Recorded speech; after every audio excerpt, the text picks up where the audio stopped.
Pour tous ceux qui font de la publicité sur Facebook Ads, dans cette vidéo, je vais vous partager 3 nouvelles fonctionnalités de Meta qui disent beaucoup sur la direction que va prendre la plateforme.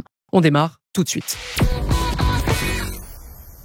Bienvenue sur No Pay No Play, la chaîne qui est dédiée pour les personnes qui démarrent sur Facebook Ads. Aujourd'hui, j'aimerais vous partager justement 3 nouveautés, 3 fonctionnalités qui arrivent progressivement sur les comptes publicitaires et qui disent selon moi beaucoup de la direction qui est en train de prendre la plateforme. On se retrouve sur un premier compte publicitaire et je vais vous montrer justement quelle est la fonctionnalité ou du moins la première fonctionnalité que vous devez connaître. Globalement, vous êtes sur une campagne qui a 2 audiences. Elle pourrait en avoir 3, 4, 5, peu importe.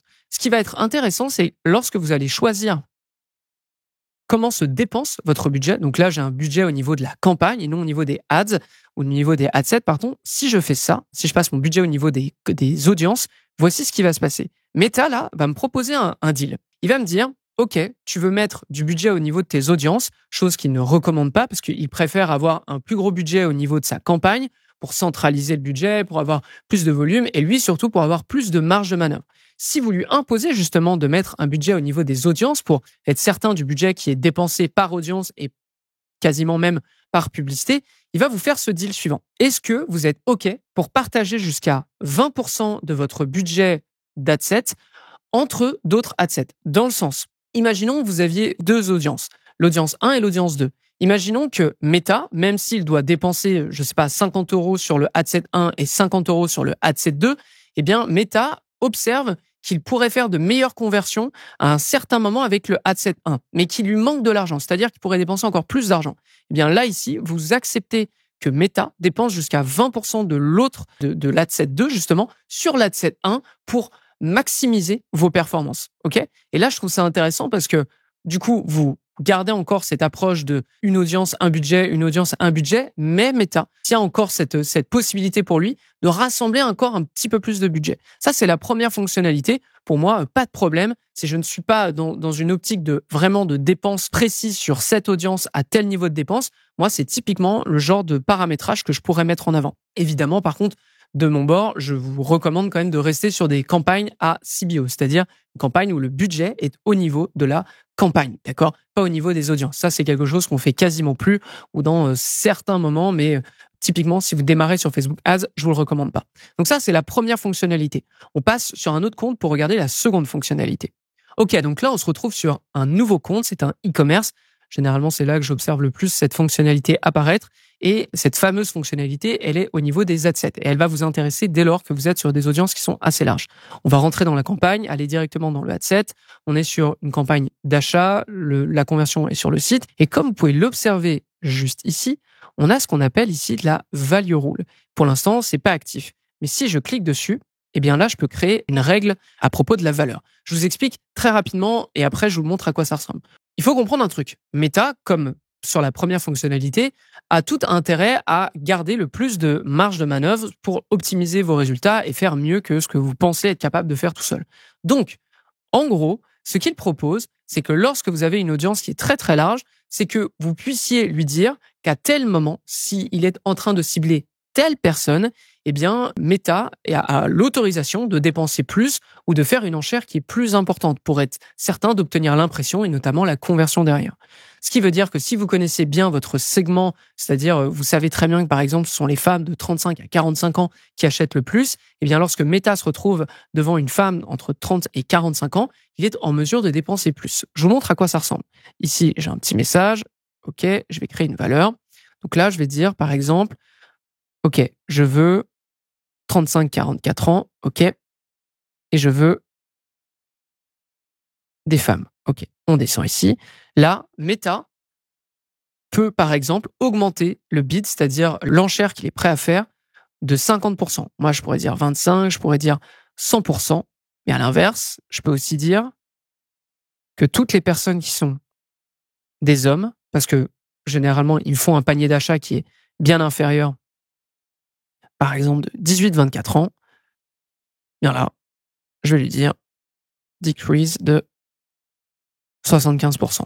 Pourquoi ? Parce que j'observe effectivement que dès lors que je parle à ces hommes-là, eh bien, j'ai un panier d'achat qui, certes, peut exister, dans le sens il peut y avoir des achats, mais généralement, j'observe que le panier d'achat est très faible, donc je ne suis pas rentable. OK? Et derrière, vous pouvez tester plein de choses, parce que là, on peut le voir, vous avez l'âge, le genre, vous avez la location, vous avez les emplacements publicitaires et bien d'autres éléments. On est typiquement sur cette approche de Meta veut vous pousser à utiliser une audience qui est gigantesque et vous propose une alternative pour le restreindre. Mais lui, ça lui permet quand même de faire ses tests à droite, à gauche. Et je trouve ça excessivement intéressant dès lors que vous avez un compte qui fonctionne bien et surtout dès lors que vous connaissez bien l'historique de votre compte et que vous êtes capable d'enregistrer que tel ou tel type d'audience, c'est ce qui fonctionne le mieux pour vous. On se retrouve sur la troisième et dernière fonctionnalité. J'interromps votre épisode pour vous poser une seule question. Est-ce que vous avez envie de devenir meilleur sur Facebook Ads, mais surtout de le rester? Si c'est le cas, je vous conseille la J7 Academy, qui est notre écosystème de formation sur Facebook Ads. Je parle d'écosystème parce que ça comprend 3 volets. D'abord, une plateforme de vidéos qui vous apprend absolument tout ce qu'on fait chez J7 Media concernant Facebook Ads, à savoir le testing, la gestion de campagne, l'optimisation, le scaling, la création de publicité et encore bien d'autres. Ensuite, un espace Slack pour répondre à toutes vos questions pendant la semaine concernant Facebook Ads, mais aussi Google Ads, en emailing et bien d'autres. Et pour terminer, 2 rencontres par mois pour vous présenter nos meilleures stratégies ou sinon pour décortiquer une problématique publicitaire. C'est l'écosystème rêvé pour tout média buyer qui travaille soit en agence ou bien en freelance. Vous avez la liste complète des cours qui sont disponibles ainsi que de très nombreux témoignages sur la page de j7academy.com que je vous laisse aussi dans les notes de l'émission. On reprend notre contenu. OK. Donc là, vous voyez qu'on ne se retrouve pas sur un compte publicitaire, mais on se retrouve sur une page d'information de la part de Meta. Parce que cette fonctionnalité, elle nous a été communiquée que très récemment et pour l'instant, elle est mise en place petit à petit sur très peu de comptes. Mais dès lors qu'on aura des visuels, évidemment, on vous en montrera plus. Mais moi, ce que je trouve intéressant à comprendre, c'est justement quelle est cette fonctionnalité et qu'est-ce qu'elle raconte par rapport aux 2 autres fonctionnalités que je vous ai montrées par rapport à la stratégie qu'est en train d'appliquer Meta pour vous, média buyers. Comme vous pouvez le voir ici, on va parler de dépenses sur des emplacements publicitaires. Vous ne l'ignorez pas, mais Meta, du coup, lorsque vous faites de la publicité, que ce soit sur Facebook ou Instagram, vous n'avez pas qu'un seul emplacement publicitaire. Dans le sens, vous n'avez pas que le feed, vous n'avez pas que les shorts ou les reels, peu importe. Et vous comprenez que Meta est une énorme régie publicitaire où il y a plein d'emplacements différents. Vous, évidemment, Meta le sait, vous allez être susceptible de choisir que certains emplacements. Comme je l'ai dit, les reels, les stories et le feed. C'est-à-dire que vous n'allez pas prendre la marketplace, vous n'allez pas prendre les vidéos stream ou peu importe. Vous allez juste vous concentrer là où il y a le plus de monde. Ça, Meta n'a pas envie. Parce que si il y a beaucoup de monde qui utilise que ces mêmes emplacements et qui ne veut pas apparaître ailleurs, eh bien, ces emplacements vous coûtent très, très cher à tout le monde et vous ne serez pas nécessairement plus performant. Donc, il a tout intérêt à pousser à utiliser tous les emplacements.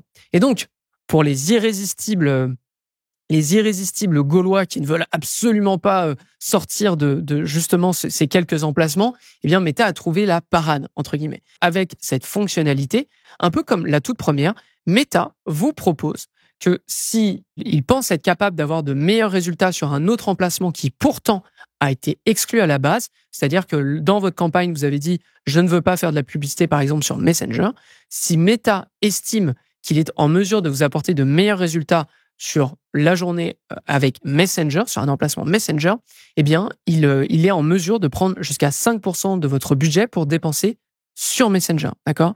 Que si il estime qu'il va réussir à faire de meilleurs rendements que sur les autres emplacements que vous avez sélectionnés. Donc, qu'est-ce qu'on regarde en synthèse? On a 3 fonctionnalités qui, coup sur coup, vous montrent que Meta est bien conscient de vos propres optimisations. Meta est bien conscient de ce que vous utilisez sur le Ads Manager, à savoir des budgets au niveau des audiences, que vous ne voulez pas utiliser une audience très très large, mais plutôt des audiences qui sont très spécifiques, et accessoirement que vous supprimez certains emplacements de diffusion. Meta en est très conscient et donc vous propose des alternatives pour vous ramener un peu sur le droit chemin.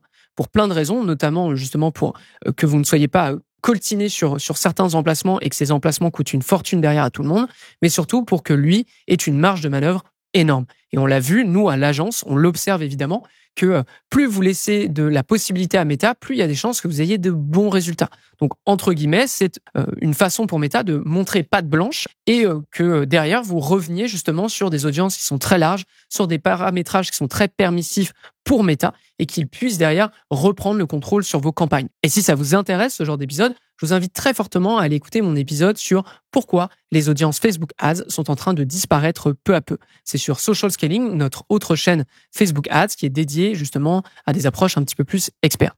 Voilà, j'espère que ça vous a plu cet épisode, un petit peu plus dans le concret, un petit peu plus dans le Ads Manager. N'hésitez pas à me faire savoir ce que vous avez envie d'entendre dans les prochains épisodes de No Pay No Play en me laissant quelques commentaires.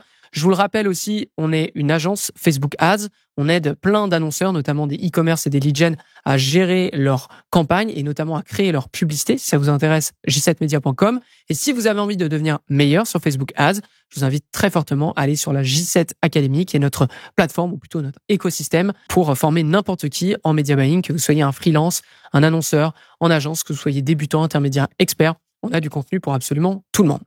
Merci à tous de m'avoir suivi et moi je vous donne rendez-vous au prochain No Pay No Play. À très vite tout le monde.